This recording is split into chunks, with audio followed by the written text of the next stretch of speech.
People love him already. He's got the Rhode Island twang. The long pass to Moore and a pin block from Martin. Tune in to Cam's Corner. He's going to make it here. Draws the foul for another Rhode Island and one. He's got his own podcast. It's good off the backboard and in. On a break.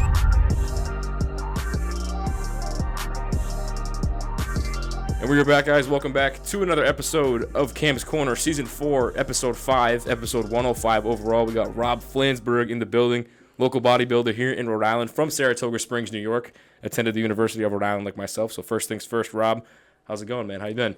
Hey, Cam, thanks for having me, man. I'm happy to be here. It's been great. Yeah. Life's been good. It's been a crazy start to the summer. Kind of everything came together at once between like the show, went on a couple of vacations, went on a trip to Florida. So it's been busy, but life's been good. Can't complain, man. Yeah, busy guy since graduating. You graduated last year, right? 2023. Yeah. Yep. So we met from a few local connections in the Johnson area, the Sabatoni twins, Cam and Matt. They're doing their thing with Zenith, Alex Rodriguez and Mike Parada, their local band here in Rhode Island, doing their thing. We met at a show in Boston, I want to say, their first ever original show. Yeah. They introduced me. They were like, Cam, this would be a great connection. Like, he's a great guy. Not like any of the major sports, but it's like, bodybuilding's like you put your body through a lot. So they were like, he's a great guy. He would be an awesome guest for the podcast. So I was like, you know what? Let's hit up Rob. Let's get it done. URI guy like myself. So I guess off of that, your background in New York, starting off growing up. Talk about, like, do you have a family background in bodybuilding, or was it kind of something that you kind of took off, like, on yourself? Yeah, I mean, well, kind of to go off all that. I think, where was that actually, the first show? Brighton, right? Brighton Music Hall, yeah. Yeah, they killed that. Yeah. Zenith, man. If you guys don't know them, check them out. I'm Yeah. sure most of you do by now. They've been on the pod. They've Yep. been killing it. Those are our boys. But, yeah, so it's been an absolute pleasure. I guess to answer your question in terms of family roots in bodybuilding, no. My dad actually liked the Sabs. He was a rock star. He's a guitarist, played in bands growing up. That was his thing. That was his jam. So I was really kind of just doing my own thing when it came to bodybuilding. I played sports growing up my whole life. I was always an athlete. Hockey was always my main focus. Played hockey really competitively, had a junior hockey career myself for 5 years. Actually, went all over the country for that. Had a couple knee surgeries, and, that's a whole other story, but had a career as an athlete. And then, it came a day where that was all over, and I looked at myself in the mirror, and I was like, who am I? Like, what do I do? And so, I just continued to go to the gym and just really just found that, training and, lifting in the gym was just part of who I was. I just, always just loved going to the gym. It was a part of the day that I always just, looked forward to. Like I had class or homework or work or whatever it is. I always just felt like it was my time of day. Yeah. That was like my time of the day. Whereas like nothing else mattered. Like nothing else in my head mattered. Like, you had a really busy day at school or work or, going through some stuff like with a girlfriend or whatever. Like, nothing else mattered at the time. You're in the gym. That's it. You got some music on. You're rocking out, getting a lift, sick pump, whatever. Life's good. It's just like clear at the moment. And so I just really enjoyed being at the gym. And I was always like, as an athlete, in good shape my whole life. And, I didn't want to let that go. You know? A lot of hockey guys too, like, when they're done skating, they all get fat because they just want to drink. And, and I don't blame them at all. It's a great time. But I was just like, very conscious about my health and just enjoyed being in the gym. And then it was just one of those things where I spent so much time doing it that I wanted to get better at it. And then in terms of the gym, getting better means, you're looking better, you're getting stronger, and, you feel healthier, you feel better. It also gave me like personality traits. It made me more confident in myself, gave others confidence in me. And I really grew a lot when I started like bodybuilding, obviously physically, but more like mentally. Yeah. Because you spend so much time in yourself, in your own head. And like I said, it was kind of like a release. So that's really how I got into it. And then it's a very genetic sport. Yeah. And I just would always follow these bodybuilders, and I was like, I can do this. Like I really think I can do this. Like I have a good shot at doing this. Yeah. And so I was like, when I graduate college, like I really want to give it a shot, like competitively as an athlete, because I always just loved the gym, but there wasn't a whole lot of like money, I guess, in it when I was thinking about like becoming like a personal trainer or something like that.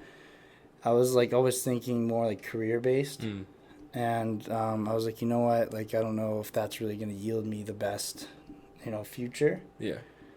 So I kind of always pushed that off, but I really wanted to go for it as an athlete. So I was like, when I graduate, I want to compete and see how far I can go, and then maybe, own my own gym one day, be my own boss, Paraline, like whatever that may be. And then I just felt that when I started like lifting at college, I just grew tremendously. Yeah. And, that's also when you're in college, so your diet's inconsistent. And that's what I've learned now is your diet is like everything in terms of this sport. Yeah. So, like, I'm very happy that I did it. But, like, in college, like, that's kind of how I got started was I was like, you know what, like, I want to give this a shot. I think I have the right genetics for it.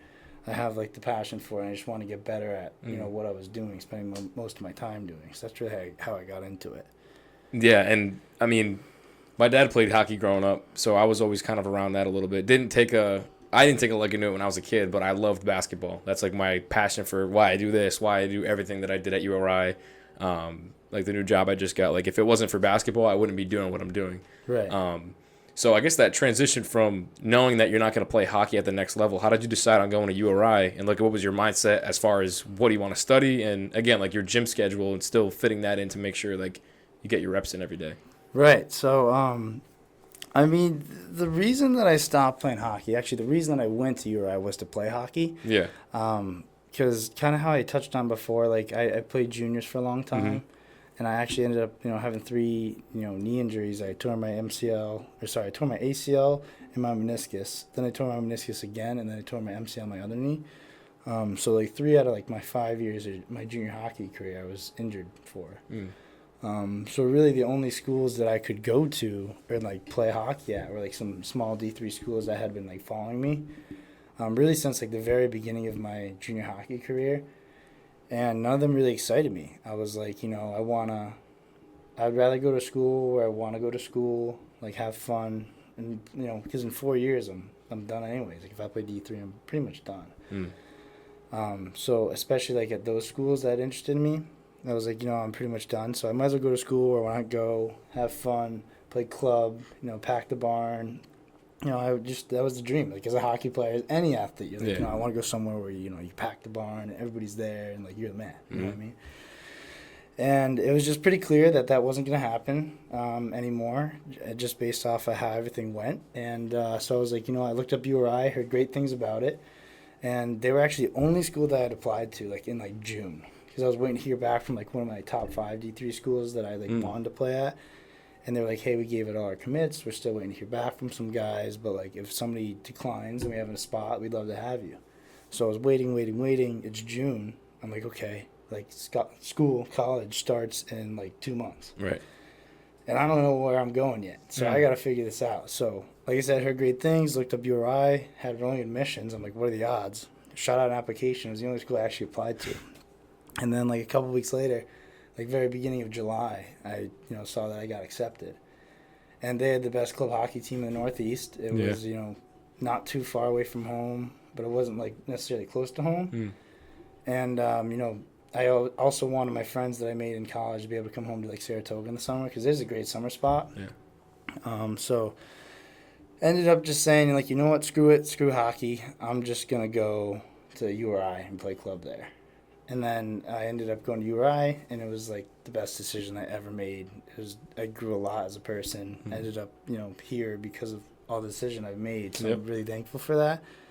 And, ended up meeting some of my best friends, Sabs, and, some of my other meathead buddies that got me into the gym and like, into bodybuilding. And that's where I really learned, and that's when I was like, this is what I want to do. Like, I want to have a career in this. So Yeah, so it was more so you just decided on URI just for the fact of going there, getting a good education, and stuff like that. It wasn't so you didn't play club at all. No, I went to the first tryout, and I actually had a great tryout. And I remember I was talking to guys. I was like, "So guys, like, what's it like playing here?" And they were like, like nobody comes to the games. Like, we're kind of like invisible. You can't really go out on the weekends. You can't join a fraternity, and like all this stuff. And I was really hoping they'd be like, oh, like, it's awesome. Like, we pack the barn, like, we're nasty, you know what I mean? Yeah. And They are an awesome hockey team, and it's still very skilled. They have a lot of great guys. And I became really close to a lot of guys on the club team throughout my career at college. But essentially, they were telling me everything that I didn't want to hear, which is great. That's why I asked, and they were very truthful to me, which is great. And unfortunately, my love for the sport was just gone.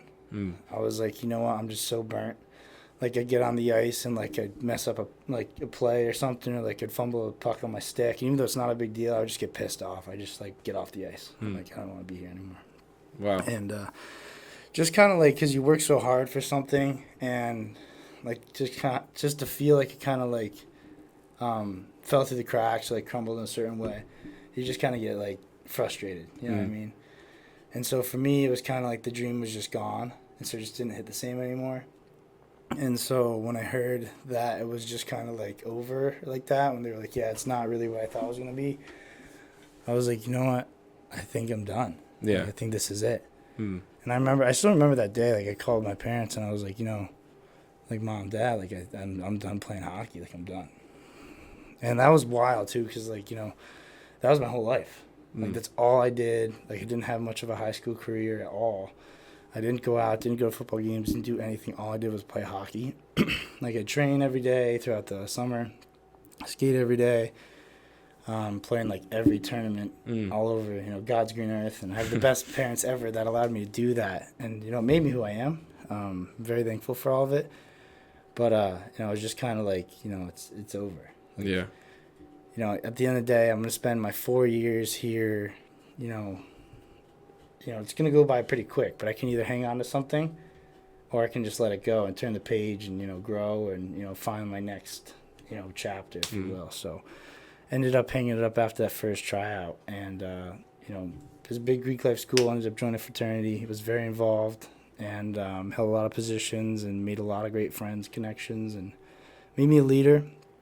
And kind of that's how I met my buddies that really got me into bodybuilding. My buddy Sam and Johnny.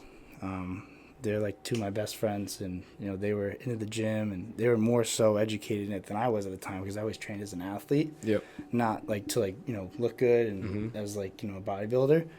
And then when I started like lifting like that, I grew so much. Like, my strength went up like crazy, and I was never really like that strong as a hockey player.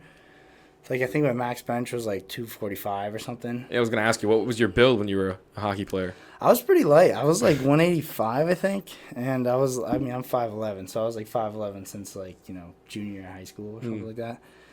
And I was like 185, and I was always trying to just hit like 200. Was that you like the first few years of, first few, but like the first year of college, were you that same build, or was it? Yeah. I came into college a hockey player, so like I was, like 185, like 190. And I remember I was, like, trying so hard to hit 200 pounds, because that was, like, a big milestone. I was like, I just want to be 200 pounds. And then, it's funny now, like, looking back on all of it, like, this year, going through, like, my first year of competitive bodybuilding, like, I got up to, like, 260. So I was massive. Yeah. Big boy. Yeah, I mean, congrats. Dude, you're killing it. I mean, that's why we got you here. I mean, you're doing the right things. And I always love talking back on how it all started and how the journey kind of goes up, goes down, goes back up, and all the trials and tribulations you go through. But keep talking about that. Like, I guess, again, you said you met some of your buddies, your close friends that you still talk to this day that got you into bodybuilding. When did it click when you were like, I can make some content out of this, I could really make this into a career and compete and keep going instead of just going to the gym and working out? Right. So, I mean, in terms of the whole content thing, so nowadays it's like, I guess I'll backtrack a little bit. So what really, like, got me into bodybuilding was following, like, those main bodybuilders. Like, Arnold, like, I really started, like, watch his stuff, obviously, because he's Arnold. He was the godfather of bodybuilding. And I would get a lot of my stuff from him. And then, obviously, I started following Chris Bumstead, who's, like, the face of this whole industry. And so, like, that was the guy that I learned, like, all my stuff from, was, like, Chris Bumstead, right? So I became a good fan. Or a big fan of his, and that was really like sophomore year of college. During COVID, I was watching a lot of like Chris Bumstead's like YouTube videos and stuff. That's how I like, kind of learn a lot of things and techniques and exercises. And I watched like Hani, his coach, like go over like all these techniques and stuff. And so like that's where I kind of was like learning a lot. And so that's where I started to watch more like the content side of things, was because like it's all right there on YouTube nowadays. But like Bronny Coleman, Jay Cutler, like all those like golden era bodybuilders are all like, that was like a magazine era. Yeah. So like in terms of the content, what I was getting at was like I kind of hated it at first. Like I hated it and I sucked at it. It's a grind, man. Everyone's trying to get on it too. It's a grind. Mm-hmm. It's literally a full-time job. Like as you know, Yeah. like editing, like shooting the video, shooting like the workout, doing all that isn't that bad. Like it's quick, it's easy. Mm-hmm. You're doing that as you're working out or whatever you're doing, so you don't even think about it. Yeah. But like when it comes time to sit down and edit it, it takes a while, right? Yeah. And sometimes like YouTube isn't your best friend, copyright, uploading times will take like a day or two sometimes. It takes a while. Yeah.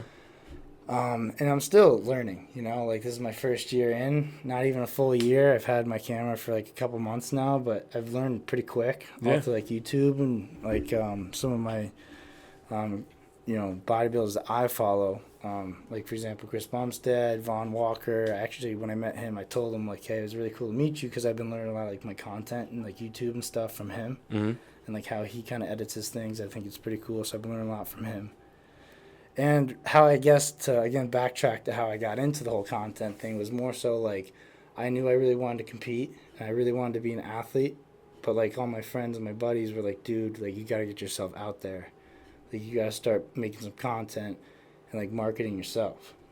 Like, you got to be, like, your own brand in a way. Yeah. Like, Cam's Corner is, like, a brand. Yeah, I might not make as much money, like, now, but it's, like, a couple of years down the line, people will remember, like, Cam's Corner, being on Cam's Corner, the CC logo. It's, like, you got to make your own Rob Flans brand. You know what I mean? Yeah, exactly. So I'm still working on that because Yeah. I really would like to, like, have my own, like, company as, like, apparel. I love clothes. I love gym clothes. Yep. Ideally, I'd like to have, like, an old-school bodybuilding clothing, like, apparel line. I think that'd be really cool, just, like, old-school stringers, like, bodybuilding shorts. Like, that's just kind of, like, my vibe. I'm an old soul man. I love 80s rock and roll, like, 80s classic rock, and old-school bodybuilding. And then, like, muscle cars. Like, it doesn't get more, like, 80s than that. So, that's kind of the dream that I'm chasing. Like, I want to go down to Florida. I want to, be where it's, like, sunny and warm, do all that, and, like, work out, pursue bodybuilding, and, like, just chase the dream. That's really what I want to do. Yeah. And like I said, nowadays it's like being the social media era, you got to market yourself For sure. So, like, it doesn't hurt to do everything, attack from all angles, because you never know. Like, you never know. You never know who's watching. You never know what could blow up. Like, I've had a few reels, like, out of nowhere kind of just catch traction and blow up. One that I talk about a lot is when I would broadcast Rhode Island games, I would always be on either basketball or, like, any other sport. Outside of football, I would do, like, sideline stuff for football. But when I was on the air, it'd be on ESPN. So, like, the quality was great. I was like, I'm going to start putting my phone up and recording myself. And like, similar to you, like, I would have people on social media that inspired me to do that. I would see young guys doing it that, like, they catch traction for some of their calls. One in particular I always talk about is Carlo Jimenez. He's, like, the new voice of the Clippers now. So I was like, you know what? Let me start doing this, like, myself and put a little twist on it, like, any way I can for Rhode Island. So Ray Allen's son scored his first bucket, and I had it on tape, and I put it out, and it's got, like, close to 1 million views now. Wow. And that kind of helped me once I started getting consistent with it and putting more videos out and doing, like, one every other day, like, the followers started going up, the views, all that stuff just started going up just because of how consistent I was. And I see that you do the same thing, so I'm like, we're kind of similar in a sense. Yeah, oh yeah. Like, I work out, but I don't work out like the way that you do. So I was like, you know what? Like, it's a different type of athlete. It's not like a major sport athlete, but it's like you're putting your body through so much, just like these guys are, you know, on a different scale, obviously. Yeah. So run me through a week. Like, what does a week look like for yourself in the gym? Yeah. So, I mean, honestly, that didn't change too much from how I was when I was in college. Like, because in college, it's like I wake up, I'd go to class, I'd come home, change, go to the gym. And, like, actually, I learned now that I was doing too much. Like, in college, I was always lifting too heavy. You ever have, like, a woke moment? Like a... Oh, yeah. Damn. Yeah. Yeah, like, I learned so much this year. Because this was, like, really, this is my first year, right? So this is my first time, like, going through the full process. And I'm still learning. Because I'm in my reversal right now. Which essentially is, like, me coming out of, prep and stage, like, leanness. Yep. Like, I'm still, like, pretty tight. Like, my vascularity in my legs and my arms is still pretty wild. And it was an insane experience. But like essentially, like what I've learned though is like, you know, it's all about like your reps. Like it's perfect reps. You know, because you're going for muscle failure, right? So what I was getting at was like before, like in college, I'd be at the gym for like, you know, 4 hours, and I would go every single day. But now it's like I've learned like, you know, you need rest because your body needs time to recover. So now like my week is like I'll have 2 days where I rest, and I'll be at the gym really for like, it varies, but like 2 to 3 hours, and that's mainly because like I'll go get there for like a half hour. That I'll probably say hi to like all my friends and people because it's a great spot. The gym that I've been at all year, the Top Strength Project in Pawtucket, is just a great group of people. So usually, of that 3 hours, like 30 minutes, I'll probably be, you know, saying hi or, you know, talking to my friends, and then I'll really lift with like great intensity for like an hour and a half. Like maybe 2 hours, but that's just because like I kind of just get lost and just keep adding stuff if I have time. And coach was kind of getting on me about that when I was coming into prep, because he's like, hey, like as you get leaner, you can kind of hurt your tissue that you've built by being there and doing too much, being there too long. So I've actually been trying to shorten and trim up my workouts to keep my intensity high. Go in there, hit it hard, get that stimulus, and move on. Because that's really all you need. You don't need a whole lot of time. Yeah. You just go in, be efficient, get that stimulus, and leave. And then like with cardio, like right now I'm doing like a half-hour cardio a session. So I guess to really answer your question, I'll spend like 5 days in the week in the gym. So I'll do like, for example, today I was going to start with legs. So I'd go there for legs, I'd lift for like an hour, hour and a half, and then have 30 minutes of cardio after, and I come home and I eat. And then I'd go to bed. And then like essentially what each day looks like is I eat 5 meals a day. Every meal is like 2 to 4 hours apart. And then I usually have like 4 of my meals. By the time 5 o'clock comes around, I clock out of work. And then I go to the gym right away at 6 o'clock. And then like the next day for me would be like, you know, back and shoulders. Again, I go there for like an hour and a half, get my lift in. And then I'll have my cardio at the end, and then I come home, eat meal 5, and then it's just, you know, rinse and repeat every single day.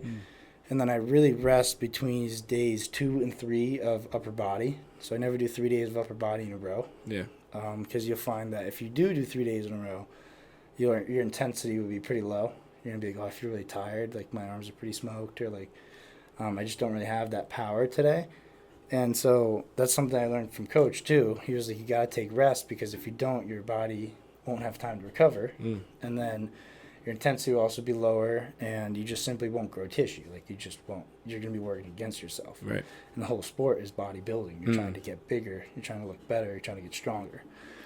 And so, like in college, I would have been like, that's a sin. Like a rest day, like, you know, being a meathead like Jim Bro, I was like, you know, a rest day, like who does that? You know, that's for like my sister kind of thing. And you know, my sister works really hard too, so she sees this. I love you. But, you know, I was like, you know, like super, like I got to go every day kind of in college. And now I'm like, oh, like I need rest, listen to your body. And so essentially I'll rest usually like Friday, and then I'll finish up with days 4 and 5, Saturday, Sunday. And then Monday I'll rest, and then Tuesday's day 1 again. Yeah, so that must be like, you work that 9 to 5, like you're so hungry to get into the gym. Yeah. Right. So, I guess, you know, obviously this happened, like you started getting into it like the professional way, like after school. When did like backtrack and help me figure out like when that, like you wanted to take it full steam, and then the build up to your first competition and the emotions preparing for it before it happened. Right. So like how it all kind of played out was like, I graduated college, and obviously senior year, finishing college, being in like a fraternity or whatever, I looked terrible. I was like on a liquid diet. I just got off of spring break, like every day, like the final year, spring semester, like I was drinking every day, and it was taken away from like my time in the gym. And when I did go to the gym, I just kind of felt horrible. And I was kind of like, I'm ready to turn the page. And so, because I kept telling myself, I was like, when I graduate, I want to go for it. I want to do it. I want to compete. And not just like once, like just do a competition to like check it off my bucket list, but like I want to like be a bodybuilder, like because I want that lifestyle. I like their mentality that they have, like Jay Cutler, Dorian Yates. Like I read his stuff and I'm like, that's badass. Like, I want to be like that. Like, I want to live that life, kind of. And so I was like, I kept telling myself, I'm going to do it.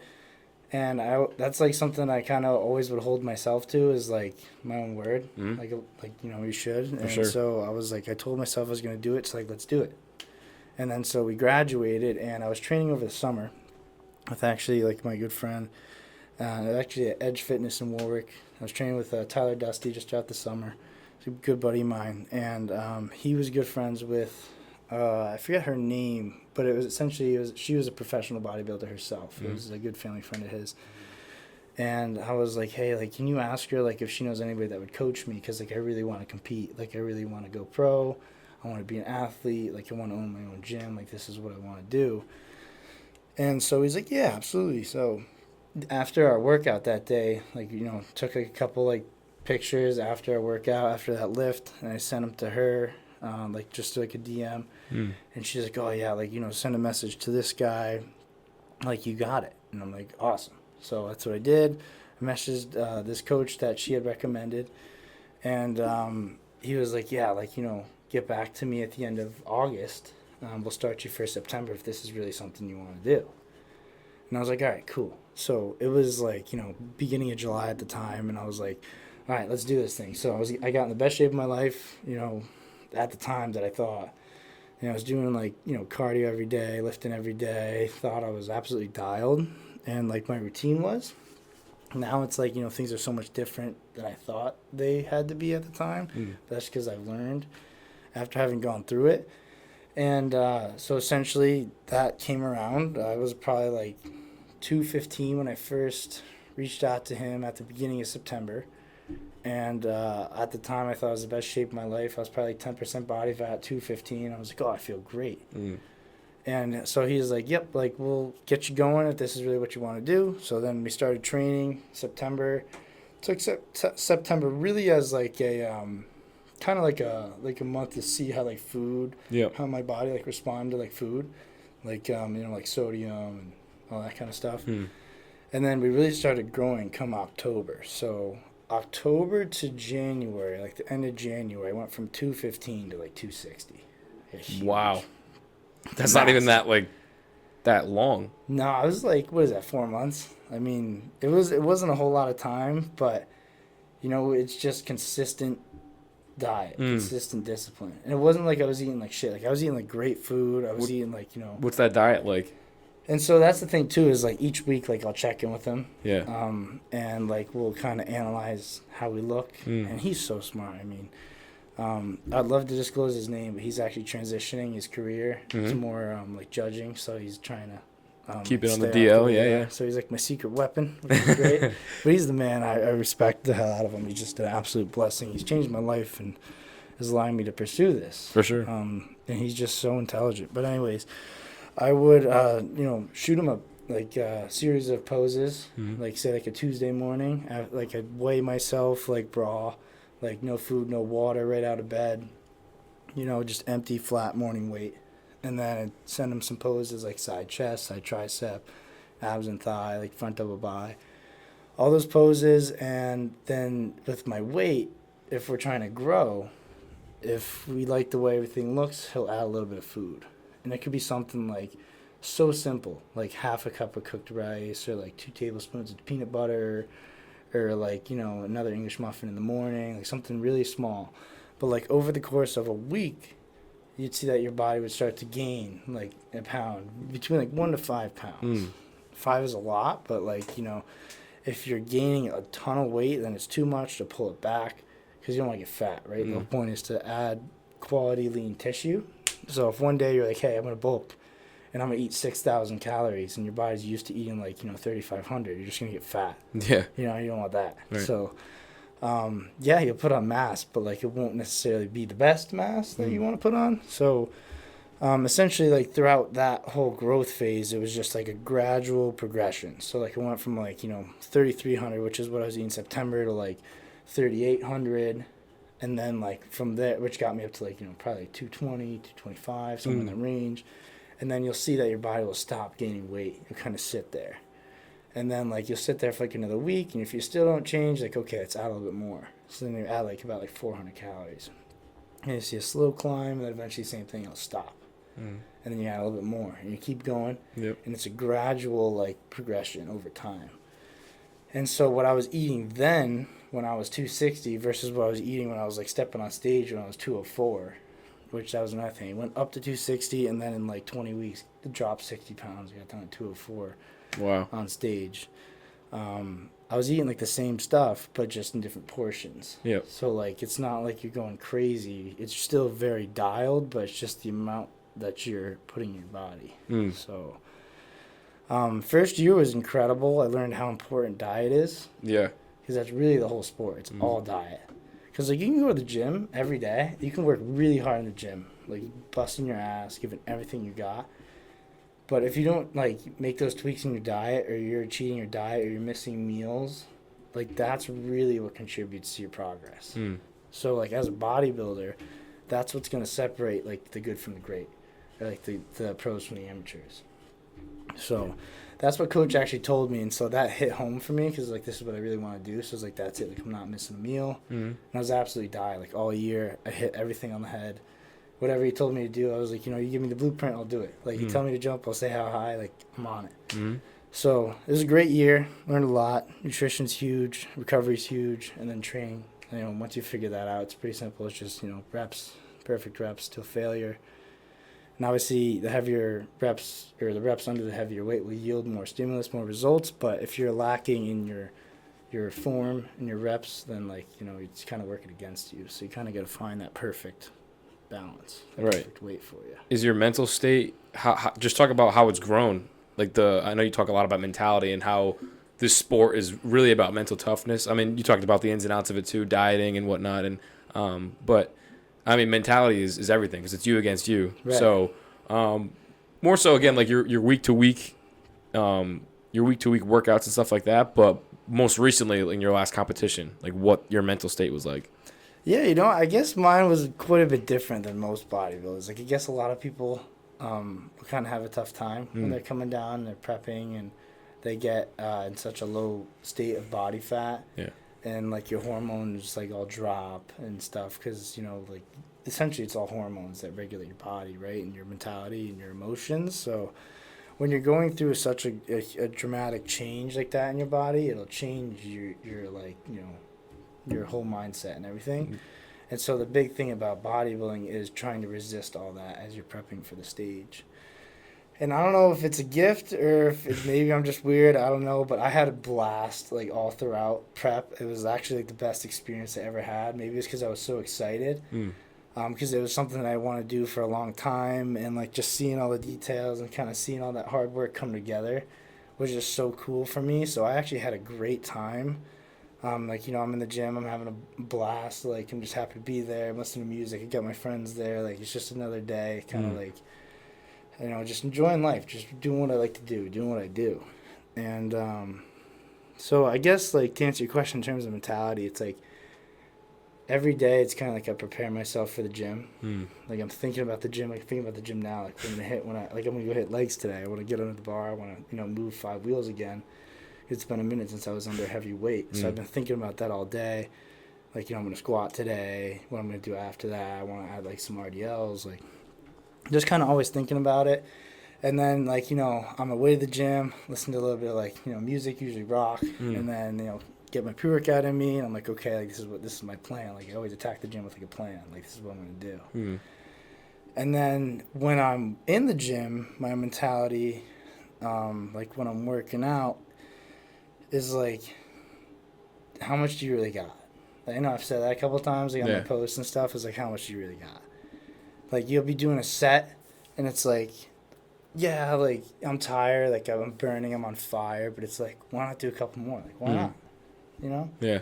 And especially, like, as a competition standpoint, it's like, how many of these guys that you're going against are really pushing themselves, like, even beyond that point, like, to the point you are? And I'm sure the most bodybuilders are, but, like, that's the thing is, like, if this is the sport, you got to set some high standards for yourself. You got to set some high goals for yourself, right? Because you're already sacrificing a lot, and so are they. So, like, these people are standing on stage, after, not going out all year, not, hanging out with their friends really as much, they're dialed in their diet. they're also training, busting their ass, giving everything they got. You got to beat that. Like, this is a competition, right? So it's like you got to not only for yourself push past those limits, but you also got to take in consideration, like, it's a competition. Like, there is people out there that are also doing stuff beyond their limits. So it's like you got to go even further than that. Right. So it's like when I'm hitting a set, you just kind of keep going till you literally can't. Yeah. That's really just kind of like the only thing that's going through my head. But like if you enjoy it, Yeah. like I have fun with it. Yeah. So like if I'm having fun with it, it's not really that brutal. I mean, like it'll suck like as you're doing it. Like for example, the other day I was doing like a pendulum squat, like drop set till failure. I was seeing like stars for like 15 minutes after that. I was dead. Yeah. But like it was like fun. Like my buddy and I were joking around after, but like in the set during the moment, like that's all that matters, and you're giving it everything you got. I saw a video that you posted on your page. I forget like what you were doing, but there was like a little kid watching you, and you're like, "You want to hit this?" I was like, "Yeah, I don't blame you. I don't want to do it either." So, but you talk about like that mindset. Like I agree with you 100%. That's how I go about everything that I do in my life. I mean, obviously I'm not like in the gym like how you are, but it's like when I'm on the air or when I'm doing stuff like this or when I have like an off day, it's like, what can I do to get the next step up on the next guy? Or what can I do to even just sharpen myself up, even if I'm not doing stuff like in the real world? I'm here by myself. Let me get better that way. Exactly. Do you take that with everything in your life, or is it more so just kind of all compacted into the gym? Yeah, actually, I love that you kind of piggyback that, because that's kind of what I'd like to transition into is what you were saying is like, you feel like there's always, is there more? Mm-hmm. Is there more? Like Tom Platt said, like, and if you feel that you could have done more, you're a loser. Like he has this quote where he's like, I promised myself, you have to promise yourself that you'll never go home a loser. And if you feel that you could have done more, then you're a loser. And like, that was something that like really struck me. And I was like, you're right. Like, because I was always a really hardworking athlete. Like I always prided myself, I wanted to be the hardest working guy on the ice, in the gym, like wherever I was, like that was something that I wanted. Like I want people to look at me like that kid works his ass off. And because like that speaks, and I just always, there's like respect in that. Like people that busting their ass, it's like, yeah, like I respect that. Like, that kid gives everything he's got. Like there's nothing more respectable than that. For sure. Yeah. That's the biggest compliment you can get. Right. And like I look at that quote on my wall right there. It says, "The moment you give up is the moment you let someone else win." And that's like you just put that out right there. It's like the same exact thing. And Kobe was one of my favorite athletes like growing up. And now as like, obviously he's passed away, but the older that I get, it's like the more times I look at his quotes, it's like you have to really carry that. And a lot of my Instagram feed is like all motivation stuff. So when I see that stuff, I close out on my phone and I'm like, why am I just scrolling on my phone? I'm going to go and be productive. Right. But it's tough because I'm sure too, like having to be so active on social media, it's like you don't want to compare yourself to other people, but you want to kind of see what you're working with and how you can get the, I guess, like a level up on whoever it is like you're competing against. Right. So it's like for yourself, what's that like? What was that like on competition day? Like, did you look around and you're like, damn, like, did you have like a kind of like a humbling moment, or was it more like, no, I can compete, I can do this, like I work my ass off, and I know that, Yeah, I mean, actually, like on competition day, I walked in there and I was like, oh, I got this. Yeah. I actually thought I was gonna place a bit higher than I did. I won, first in true novice, which is like, first people competing there. The novice is like, I think you can compete in that until you win that division. Or like compete in like a national show, and then open as like the overall show. Right. So I was competing in NPC. I was probably one of the few natural guys there at the time. And I placed, like you said, first in true novice. I placed second in novice, and then I placed fourth in open. And so I remember my coach texted me that like before the results came out, and I was like, man, like I really wanted that open. I thought I had it. But like, he's like, dude, it's your first show. And I'm like, yeah, I get that. It could be like posing, it could be, who knows? Like whatever the judges are looking for, judges could be looking for different things. I was just really happy with what I brought. I came in the best shape of my life. I was peeled. Like, you could see every vein, striation in my body. Like, I had veins in my abs and my chest that I didn't even know I had. It was incredible. And, like, seeing them come through your quads is an insane experience. So when I was looking around on show day, I felt really confident. I was like, oh, yeah, like, I got this. So if anything, it kind of lit a fire into my ass. Because I was like, I want to have one hell of a year where I come back next year and it's just undeniable. Yeah. Because, like, I know going through, like, my first year how this stuff all works. And now it's like I have a full year to grow and come back and be, twice the guy that I was when I stepped on stage this year. Yeah. That's just how it works. And already how much I've changed in the past, like, 8-9 months is insane. So, like, now that I have a whole year, especially, with Coach who now knows my body very well and everything, I think it's going to be a really, really good year. And then, obviously, when we decide to take things, like, to the next level, which is a whole nother conversation, which I'm not quite sure when that will be, but, I'm definitely open to it because this is what I want to do. I'm really excited to see that transformation as well. So, kind of just excited for what's ahead. Like I said, kind of just going through the process, going through my reversal right now. And I'm already feeling so much stronger. It actually is crazy. Like, I'm 215 right now. I competed at 204. And I'm, like, just as strong as I was when I was, like, 240. Yeah. It's pretty wild because it's like you grow, you build all this tissue, and you get, like, kind of fat. And then, like, you shred it all down. You get, like, really tight. You compete, right? And you're shredded. You don't have an ounce of fat on you, but you maintained all that muscle, or at least most of it. And then when you finally give it those carbs and the food that it needs, that strength that comes back pretty quick in your reversal, from what I've learned and experienced right now, and it's, like, insane. So now I'm like, okay, I got a whole year. I'm already, like, so much stronger. So now it's like, okay, I'm setting, like, benchmarks and goals for myself. Like, I think it'd be really cool to be incline benching 315 for, like, a good amount of reps. Who knows if that's on my windshield? That's what I'm shooting for. It's what I want. I want 6 wheels on the squat bar for reps. Yeah. Because last year was insane. Like, I remember in college, like, when I graduated, five plates was, like, my one at max. It was ugly. And then, like, in January, I was hitting that for, like, 10, like, nothing. Wow. So now I'm like, okay, like, I want to throw that on the bar tonight, see how that feels. But then, like, come January again, like, it'd be sick if I was doing that with, like, 6. Yeah. You're just constantly in that pursuit of progress. You're constantly trying to get better, trying to get stronger, trying to, grow and level up. Is there anybody from that competition that you met that you still connect with to this day that helped, one, gave you a good word of advice, and that kind of motivates you to keep doing what you're doing? There was actually a kid that was, like, our age. His name was Ant Leegee. Super nice kid. It was his first show too. Really nice guy. We talked a little bit there, but, like, not too much. It was just more like a good connection. And I met another guy, Steve, backstage. He was really cool. Helped take, like, my check-in pictures for Coach that I was sending him throughout the day. Because I had to check in, like, probably, like, 3 or 4 times throughout the day. Yeah. So it was cool having, like, a helping hand back there. And so, like, we felt he doesn't have much social media, but, like, got his number. We text, and then like, Ant, we follow each other, like, on Instagram and stuff. So, like, I see his stuff, he sees mine. I'm supporting him and his goals, and he's just a great guy. So it's cool, like, meeting people that are kind of going through the same process as you. Right. And, like, I have a couple friends from my college that are doing that. That are bodybuilding, so it's just cool, like, kind of having people that go down that same path. Right. It's very different. Like, now a lot of people do this, and so people will be looking at it either like, this guy's a show off or, like, full of himself, and it is very, like, show offy.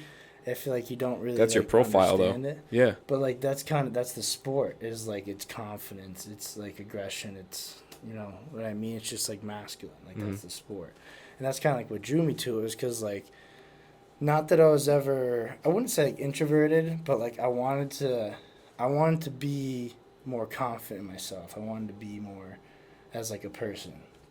And so, like, when I was following it and trying to, like, be better in the gym, I was kind of watching these guys, and I'm like, it's just badass. Like, it's sick. Yeah. You know what I mean? So going through it, and, like, especially the mental side of things, is, like, you're kind of in your head a lot, because it's, like, that's your image, right? And your social media is, like, huge. So, like, when people look at your social media, like, they instantly have, like, they, like, instantly judge, like, who you might be off the thing, right? Right. So it could be like, oh, like this guy, this full of himself, or this guy's like some asshole or whatever.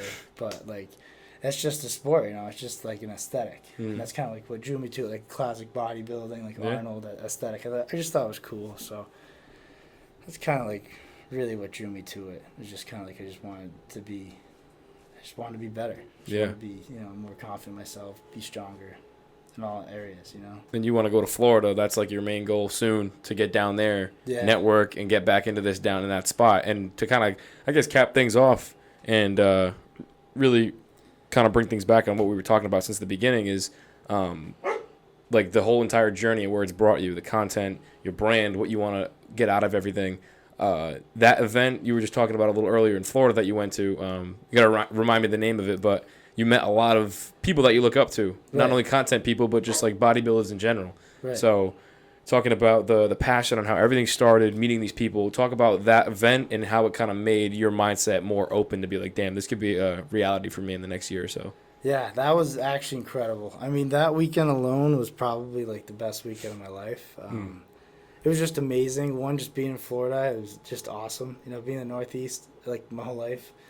It gets really cold here, and it's gray a lot most of the year. So, like, being down in Florida, like, every time I've ever gotten off the plane in Florida, you're like, we're here. Like, we're in Florida. This is sick. Palm trees, it's sunny. It's just different. So just being there was really cool. I was just happy to be there.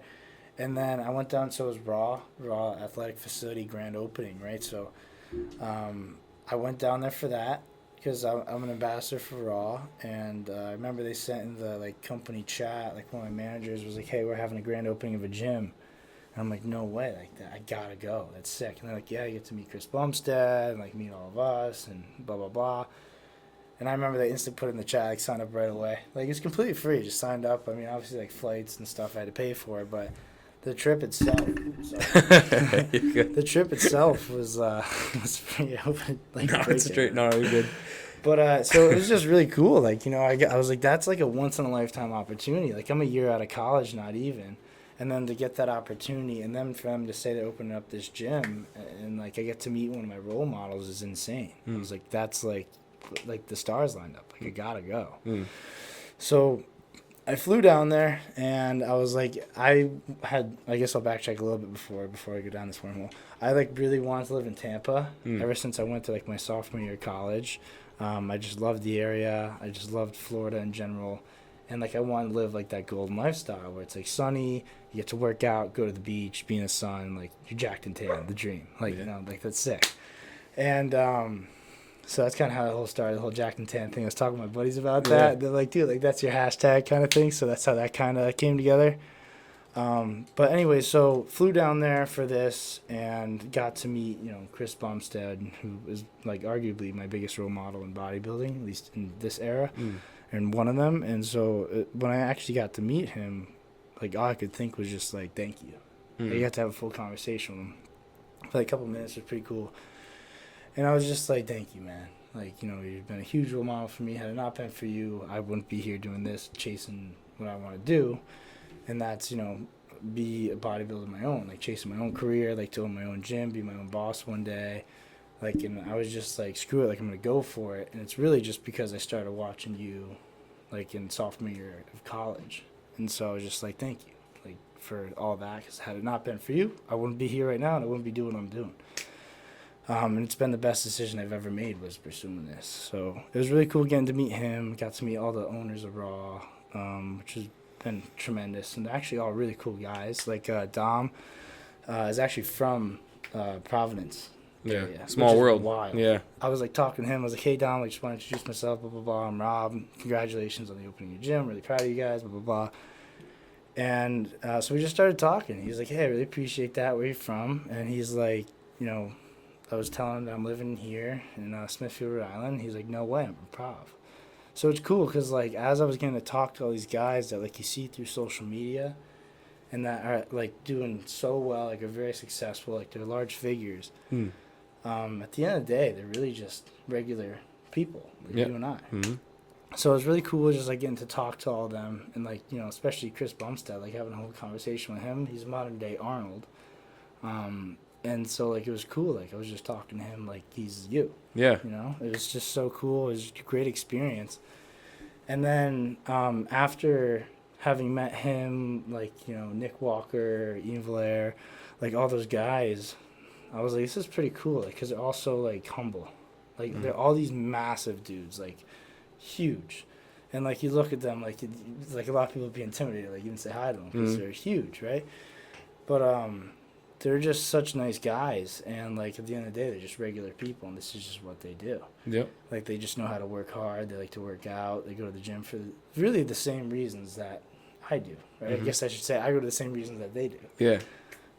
Because, like, Raw even did, like, a couple months ago, like, this whole, like, For the Love of Training for one of their drops. And, like, they all kind of spoke about, like, what training meant to them. And, you know, they kind of all touch on, like, how it's, like, a release. They go to the gym to kind of just clear their head and get away from things. And they just, like how it's, like, their own, like, world as they're there. Yeah. And so it was just kind of cool because they all share that same, like, environment, but they've taken it to that level. Yeah. You know what I mean? And have become so successful with it. And I'm like, well, this is, like, really what I want to do. I feel like I resonate really well with, like, the message that they were all giving off and kind of the lifestyle that they all live. And I listened to some of the seminars that they had down there. And I was like, this is what I want to do. That weekend really kind of just, like, set it in stone for me. Was like, this is what I want to do. Like, I want to be here where it's warm. I want to be here. Especially this gym was incredible. Like, I had equipment that I didn't even know existed times, like, 10. Yeah. And so I was like, I want to be here. I want to train here. I want to surround myself by these people. Like, this is the life that I want to live. At least right now. Like, I'm in my 20s. Just graduated college. Like, that's your time to, like, go for it. And I was like, this is what I want to do because I always have my life ahead of me to then, you know, live a normal life, work a regular job, do whatever. Exactly. And I'm still doing that now. But it's like, I don't want to be, you know, like 40-something. And then be like, what if I had done this? What if, right? What if I You don't done want the what more? ifs, yeah. You know what I mean? Kind of like what you're saying earlier. Like, I don't want to feel like I could have done more. Yep. It's like every set, it's like, give it everything you got. Yeah. Every day, you know, you feel like you should be doing something. Do it. Try to do it, yeah. I love that, man. We have the same exact mindset, I feel like. Hell yeah. And it's applicable to, like, anything that we both do in life. And that's, like, those are the best type of people to meet. That's how you're going to get far, and that's how you're going to network yourself and grow as much as you can because you're just surrounded by, like, the best people and, like, the support staff too. Like, you talk about all your friends, they support this journey that you're on. They support the path you're on. So I'm excited. I'm super excited to see what's to come for you. I'm gonna be following it. Thank you, man. I appreciate that. Now that I'm not gonna be in Rhode Island, now that the news is out, I mean, still do want to connect and see what we can do down the line because that would be dope. Yeah, I'm excited. Awesome, man. Yeah. Even before I leave, maybe we can get some like in person, like get a workout in together. That'd be great. Yeah. But I'm not gonna be pushing the weight that you're pushing, but I mean, still, it's gonna be doesn't matter. It'll be fun, man. That'd be super fun. So I always ask.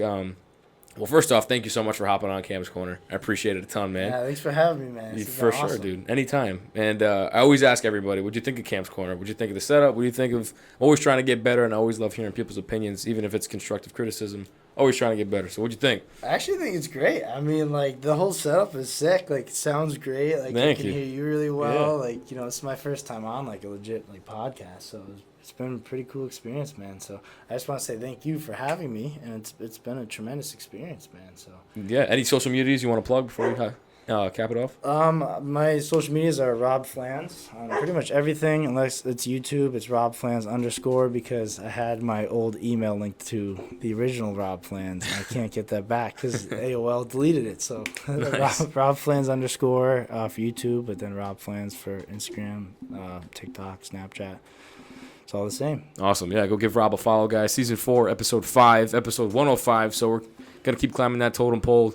Now the journey is to 200, so we just passed 100. So, again, thank you guys so much for all the support. Cam's One Corner, all social media, podcast platforms, anywhere you get your podcast. We'll see you guys in the next episode of Cam's Corner. Rob, thank you one more time. Appreciate you for coming. Thank you, brother. And, yeah, this episode will be out as soon as possible. I'll let you know. And that's it. We'll connect down the line. Appreciate you, brother. You're the man. Thank you, brother. Thank you. On a break.